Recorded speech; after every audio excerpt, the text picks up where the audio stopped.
여러분 한번 생각해 보세요. 내가 일평생 심혈을 기울여 온 일이 잘 되었을 때에 얼마나 행복하고 감사한 일인가를 우리가 느끼게 되겠죠. 근데 반대로 내가 일평생 심혈을 기울여 왔는데 결과가 나빴을 때에 그 마음의 상처가 얼마나 큰가를 우리는 가히 짐작할 수가 있겠습니다. 오늘 본문에 보게 되면 모세가 정말 아무것도 모르고 광야에서 그냥 묻혀 살아갑니다. 근데 80이 되었을 때 하나님께서 모세를 부르십니다. 모세야, 애굽에 가서 신음하는 이스라엘 백성들을 건져내라. 40년 동안 광야에 묻혀있던 이 모세는 보잘것없는 진짜 양치는 촌놈이었습니다.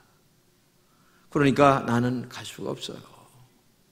내가 무슨 능력이 있습니까? 나를 보세요. 그런데도 하나님은 이 모세를 계속 재촉하는 겁니다. 말을 못한다고 하니까 말 잘하는 사람 대변인을 붙여주겠다고 하고, 하여튼 그래서 모세는 끌려서 할 수 없이 이스라엘 백성들에게 애굽에서 건져내게 됩니다. 건져내 오는데 얼마나 많은 어려움이 많았는지 몰라요. 무려 광야에서 40년 동안이라는 세월을 보냅니다. 그 40년의 세월이 얼마나 많은 문제들이 있는지 몰라요. 계속 원망합니다. 계속 문제가 많습니다. 근데 마지막 이제 가나안 땅에 다 들어왔습니다. 근데 또 난리를 치는 거예요. 백성들이 원망을 하고, 죽이려고 여기까지 데려왔느냐. 근데 오늘 본문에 보게 되면 물을 내는 사건이 나오는데, 이 물 때문에 마지막 이 모세가 물을 내긴 냈지만, 반석에서 냈지만 가나안 땅에는 들어가지 못하고 구경만 멀리서 바라보고 죽는다는 얘기가 오늘 본문의 이야기입니다. 정말 절망의 순간입니다. 그동안의 노력과 수고가 완전히 끝장나는 순간이었어요. 오늘 본문을 같이 읽겠습니다. 시작. 여호와께서 모세와 아론에게 이르시되 너희가 나를 믿지 아니하고 이스라엘 자손의 목전에서 내 거룩함을 나타내지 아니한 고로 너희는 이 회중을 내가 그들에게 준 땅으로 인도하여 드리지 못하리라 하시니라. 이 문제가 뭐냐? 한마디로 얘기하면 원망의 문제입니다. 이스라엘 백성들이 가데스 바네아에서 모세를 원망합니다. 지도자 모세를 계속 원망합니다. 마침 이때 모세의 누이인 미리암이 죽었거든요. 근데 장례를 치르고 다 제대로 정리도 안 됐는데도 불구하고 물을 먹고 싶다, 물을 달라 하면서 계속 원망을 하며 덤벼드는데 정말 기가 막힌 일이 벌어지는 거예요.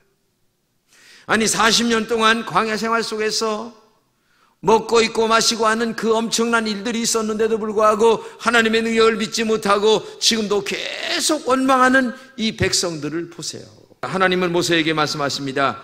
지팡이를 가지고 너 형 아론과 함께 회중을 모아라. 이제 내가 그들 앞에서 지팡이를 가지고 반석에게 이렇게 명령하기만 하면 반석에서 물이 나올 것이다. 그래서 모세가 지팡이를 들고 백성들을 모았어요. 반석 앞에서. 근데 모으고 백성들을 바라보는데 또 원망하는 거야.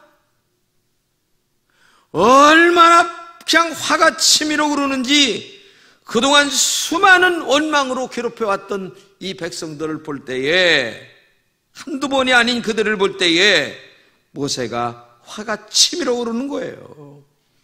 그래서 모세가 그 화가 치밀어 오는 행동을 또 성경을 같이 한번 읽겠습니다. 시작. 모세와 아론이 회중을 그 반석 앞에 모으고 모세가 그들에게 이르되 반역한 너희여 들으라. 우리가 너희를 위하여 이 반석에서 물을 내랴. 하고 모세가 그의 손을 들어 그의 지팡이로 반석을 2번 치니 물이 많이 솟아나오므로 회중과 그들의 짐승이 마셨다. 물은 나왔습니다. 그러나 모세는 가나안 땅에 들어갈 수가 없었습니다.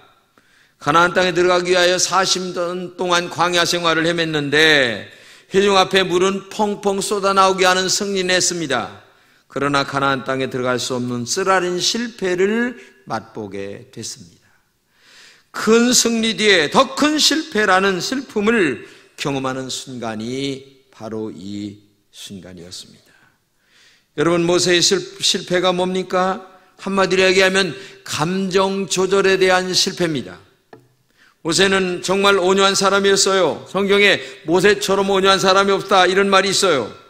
그렇게 온유한 사람인 모세도 이스라엘 백성들의 원망 앞에서, 그리고 분노의 그 엄청난 원망 앞에서 자기 내면에 대한 감정 조절을 제대로 할 수가 없었다는 거죠. 인간은 정말 묘한 것입니다. 그렇게 온유한 모세도 분을 내게 하는 감정이었습니다. 그래서 성공한 사람들의 모든 성공의 공통점은 뭐냐? 이 감정 조절을 잘해야 돼요. 울고 싶을 때에도 웃는 얼굴을 보여야 되고, 화를 낼 때에도 화를 잘 들여서 화를 잘 참아야 된다는 얘기예요. 특히 하나님의 사람들에게 더 말할 것도 없는 이 감정 조절이 중요하다고 하는 얘기를 알아야 돼요. 성공한 사람들이 목적을 달성한 과정을 보게 되면 까다롭고 눈물 나는 일들이 많이 있지만 그래도 잘 참았기 때문에 그러한 일들이 일어난다고 하는 사실을 알아야 되죠. 이것은 신앙에서도 더한 것입니다. 우리 하나님은 예비하신 하나님이시죠. 지금은 이해가 안 된다 할지라도 하나님의 말씀에 순종하게 될 때에 예비하신 축복이 우리에게 오는 거예요. 우리가 어떻게 하나님의 크고 놀라운 계획을 알 수가 있겠습니까? 사실 모세를 보게 되면 태어나기 전에서부터 하나님이 예비했어요. 그래서 물 속에서 둥둥둥 떠내려가다가 공주에게 발견돼서 살고 40년의 왕궁 생활을 하고 또 40년 동안 광야 생활에 가서 아무 보잘것없는 인간 생활을 하는 과정을 보면 하나님은 미리 선택했는데도 전혀 모세는 놓지를 못합니다. 이걸 우리가 알아야 돼요. 나에게 일어나는 크고 작은 일들이 많이 있어도, 나는 아직 이해할 수 없어도 하나님의 섭리와 경륜과 그리고 예비하신 은총들이 그 속에 있다는 것을 알고 하나님에게 절대적인 순종이 우리에게 있어야 된다는 얘기예요. 내가 이해가 된다 안 된다 이게 중요한 게 아니라 하나님의 말씀이냐 아니냐 이게 더 중요하다는 얘기예요. 근데 우리는 이해가 안 되기 때문에 안 됩니다. 이렇게 나오기 시작하면 그 신앙은 하나님의 계획이 늦어지게 되고, 그리고 하나님의 계획 속에서 진행된 인생이 될 수가 없는 거예요. 우리가 할 수 있는 것은 한 가지입니다. 말씀대로 순종하는 것입니다. 말씀대로 순종하는 것보다 더 큰 축복의 길이 없죠. 내가 이해가 된다 안 된다 이런 것들을 다 떠나서 이해가 안 되어도 하나님의 말씀이기 때문에 순종하게 하는 거고, 이해가 되어도 하나님의 말씀이기 때문에 순종하게 되는 거고, 순종하기만 하면 하나님께 순종하는 것이고, 순종 안 하면 하나님께 순종 안 하는 것이 된다는 얘기예요. 그렇기 때문에 신앙관을 바르게 잘 가져야 돼요. 내가 이해가 된다 안 된다는 것을 넘어서서, 내 형편이 이렇다 저렇다 이런 것들을 넘어서서 이게 하나님의 말씀이냐? 그래, 하나님의 말씀이면 내가 이해가 좀 안 돼도 순종해야지, 이런 마음의 자세가 우리에게 있어야 된다는 것을 알아야 된다는 얘기죠. 성경을 나같이 읽겠습니다. 시작.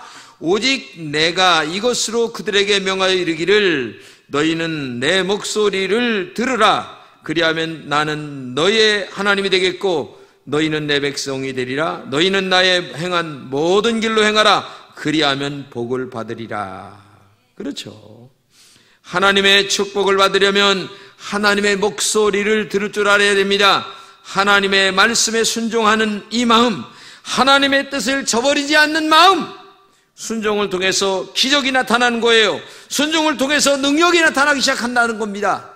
그렇기 때문에 우리 마음속에 한 가지 분명한 게 있어야 되는데, 그게 뭐냐면 내가 이해가 된다 안 된다, 내 마음에 든다 안 든다, 이걸 떠나서 하나님 말씀이기 때문에 순종한다 라는 이 신앙관이 우리 안에 깔려 있어야 된다는 거죠. 그래서 깔뱅이라고 하는, 우리 장로교를 만든 깔뱅이라고 하는 이 신학자는 이렇게 얘기합니다. 믿음이란 눈을 감고 귀를 기울이고 무조건 따르는 것이다. 그렇죠. 무조건이라고 하는 말은 내 의견이 없다는 얘기예요. 말씀이기에 무지 몽매할 정도로 눈을 감고 따라가라고 말이죠. 독일의 유명한 신학자 보네퍼라는 사람도 이렇게 얘기했습니다. 신앙은 주님의 명령에 무조건 순종하는 것이다. 하나님의 말씀에 아무런 이유 없이 순종하는 것이 바로 신앙이라고 하는 것을 우리가 알아야 됩니다. 그런데 모세는 이러한 온전한 순종을 하지 못했어요. 하나님이 명령, 이 지팡이를 가지고 돌에게 가르치면서 명령하라고 그랬지 두드리라 쓰고 안 했단 말이죠. 근데 감정 조절이 안 되다 보니까 두드린 거야. 이게 문제의 발단이 된 거예요. 그래서 가나안 땅을 눈앞에 보고서도 못 들어가는 거예요. 40년 동안 거기 들어가려고 헤매었는데도 불구하고. 그 여러분, 기도 중에 하나가 하나님 내 감정 조절 좀 잘하게 해주세요. 화딱지가 날 때에 좀 꾹꾹 누를 수 있는 은혜를 주세요. 이렇게 기도하는 것도 얼마나 중요한가를 알아야 되겠죠. 우리는 본문을 통해서 다음과 같은 것을 배웠으면 좋겠어요. 첫째는 뭐냐? 이 세상에 타고난 성자는 없어요. 여러분, 이스라엘 백성들이 자꾸만 때렸습니다. 그러니 모세가 얼마나 지긋하겠어요. 물 달라, 먹을 것 달라, 잘 먹고 잘 살던 애굽에서 왜 우리를 데리고 왔느냐? 여기서 다 죽게 만들려고 했느냐? 하여튼 계속 원망이야. 원망, 불평. 에? 모세가 그 백성들의 원망 소리에 너무나 지긋지긋했습니다. 그러다 보니 결국 하나님 명령대로 지팡이를 바위에 명한 것이 아니라 뭐라고 그랬어요? 우리가 너희를 이 반석에서 물을 내려 하면서 화가 나는 표시로 하면서 지팡이를 2번 두드렸어요. 혈기로 바위를 2번 친 것입니다.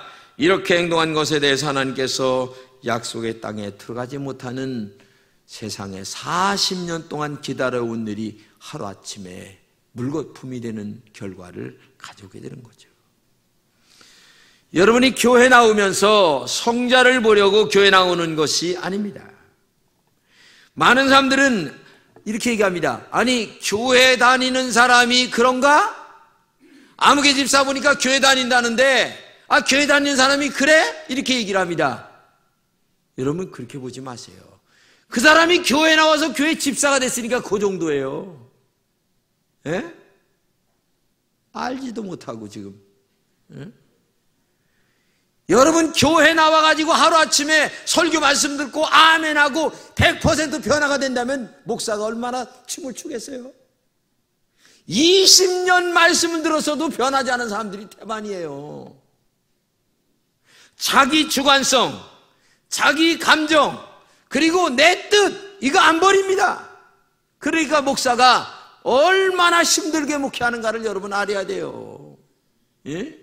아니, 모세도 지금 안 변한 반국인데 생각해 보세요. 기가 막힌 일이에요, 이게. 예? 모세를 보면서 이 땅에 살아가는 사람들 중에 성자는 없다는 것을 알게 되죠. 교회는 죄인들이 모이는 곳입니다. 죄인들이 하나님의 말씀을 들으면서 나도 모르게 조금씩 변해가는 것이 교회이지, 아니 세상에 하루아침에 말씀 듣고 변했다고 해서 교회 나온 지 1년밖에 안 된 사람한테 교회 나오는 사람이 저러냐고 얘기하는 그 사람도 분수지. 그래, 생각해 보세요. 제가요, 김진홍이도 별 수 없다는 걸 알았어요. 왜냐하면은 제가 암이라는 판정을 딱 받고 났는데 캄캄한데 이게 감정 조절이 안 되는 거예요. 죽는구나. 그때 느끼는 게 뭐냐면, 이야, 김진홍의 믿음이 이거밖에 안 되나? 아니, 왜 이걸 못 받아들이고? 인간은 똑같은 거예요. 인간이라는 게 별 수 있어요? 암이다, 죽는다 딱 하니까 김진홍이도 낙심이 팍 되는 거야. 이게 별 수 없더라고, 나도. 에? 모세도 저와 여러분과 같은 초라한 인격입니다. 결정적인 순간에 넘어지는 것이 모세였어요. 넘어지는 사람이라고 하는 것을 알면서 말씀을 들으면서 조금씩 변해가는 것이 우리 인간임을 알아야 되고, 두 번째는 온전한 순종으로 살려고 힘써야 됩니다. 순종은 하루아침에 만들어지지 않아요. 모세를 보면 알 수 있잖아요. 많은 노력과 아픔 속에서 순종이 조금씩 몸에 배어가는 것이지 하루아침에 순종이 만들어지질 않아요. 어느 책을 보는데 낚시에서 배울 것, 그래서 내가 보니까 세 가지 얘기를 해요. 첫째는 뭐냐면은 낚시는 우리에게 기다리는 법을 가르쳐주는 거죠. 내가 고기를 찾아가는 게 아니라 고기가 낚시를 물게끔 만드는, 그러니 얼마나 인내가 필요하겠어요. 그렇죠? 고기가 물 때까지 기다려야 되는 거니까.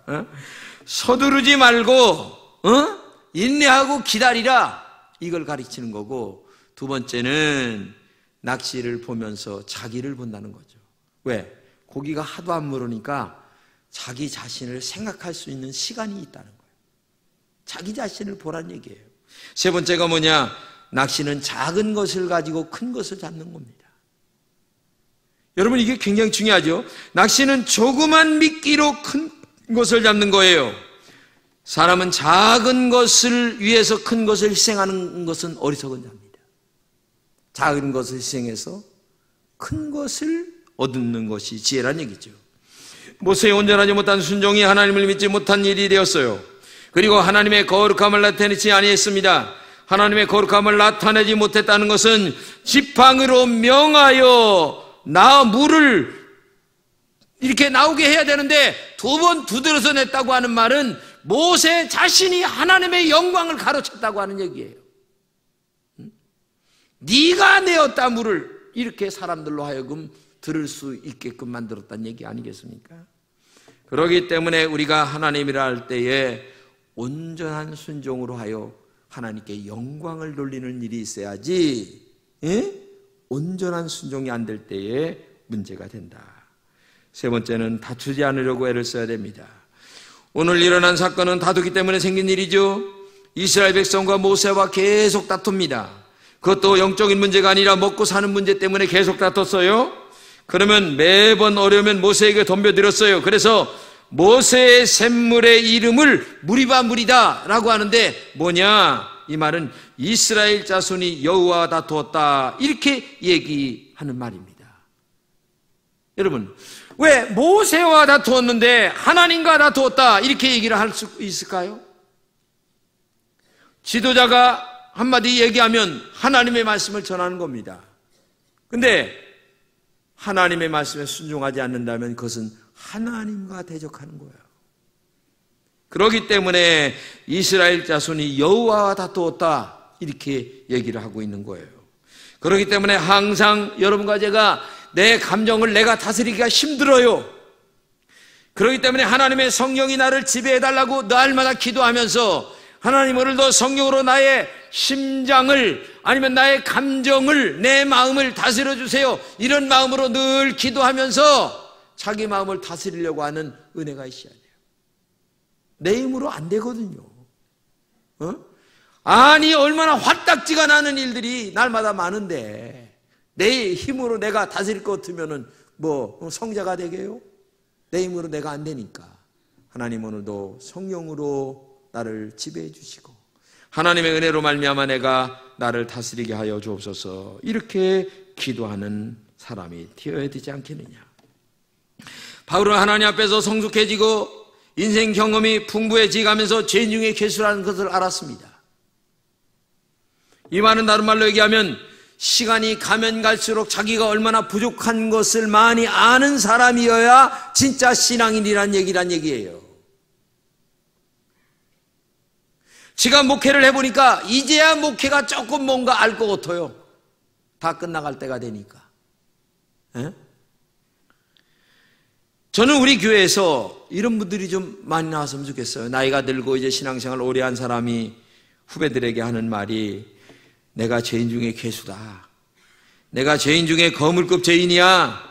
내가 제일 나쁜 죄인이다. 이런 고백을 하면서 너희들도 나이가 들면 내가 하는 이 말을 알아들을 수 있을 거야 하면서 젊은 친구들에게 감정 조절 잘하고, 그 다음에 너의 마음 조절 잘 하도록 이렇게 지도하는 사람들이 많이 나왔으면 얼마나 좋을까.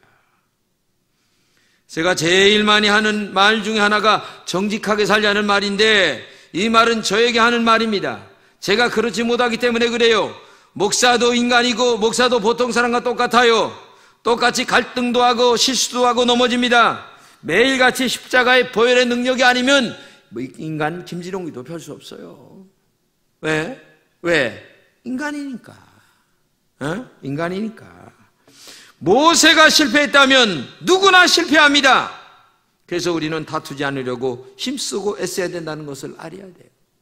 그래서 늘 하나님의 은혜를 사모하면서 하나님의 은혜 가운데 성령의 능력으로 자기 감정을 다스리고 인격을 다스리고 말과 행동을 다스려 달라고 하는 이 기도가 날마다 있을 때에 내가 할 수 없는 그 일들을 성령의 능력 가운데 이렇게 지배하여 다스릴 수 있는 능력이 있어서 말도 조금 조심하고 행동도 조금 조심하고, 그렇죠?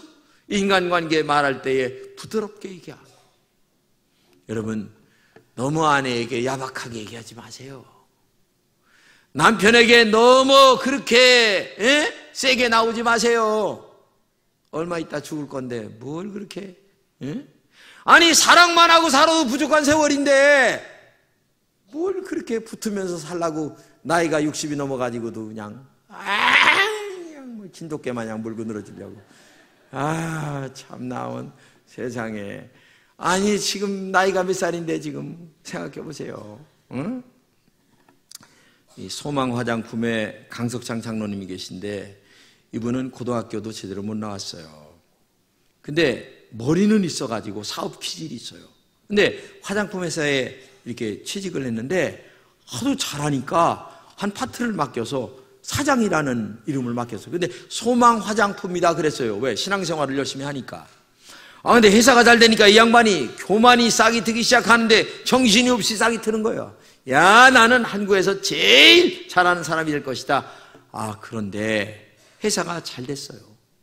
어느 날 자동차를 몰고 가는데 이 자동차가 그냥 부딪혀가지고 납작콩이 된 거야. 폐차가 됐는데 놀랍게도 이 양반은 거기서 살아났어요. 그때에 내 힘으로 되는 것이 아니구나. 완전히 사람이 바뀐 거예요. 그러면서 하나님 앞에 이렇게 기도를 합니다. 나는 부모님을 믿는 것처럼 하나님을 믿겠습니다. 하나님이 살아계심을 믿고 하나님이 내게 축복하심을 믿고 하나님의 영광을 위하여 나는 살겠습니다. 정말 그렇게 살았더니 이 회사가 100배 이상 축복을 받은 거예요. 목사님의 뒷바라지를 100% 다 합니다. 이 양반이. 예? 여러분, 겸손하게 말씀에 순종하는 사람은 하나님의 축복을 받습니다. 자기를 다스리지 못하여 혈기를 부리는 사람은 오래가지 못합니다. 여러분도 겸손하게 되셔서 약속하신 하나님의 축복을 누리는 오늘도 나를 성령의 은혜 가운데 잘 다스리는 여러분 되시기를 주님의 이름으로 축복합니다.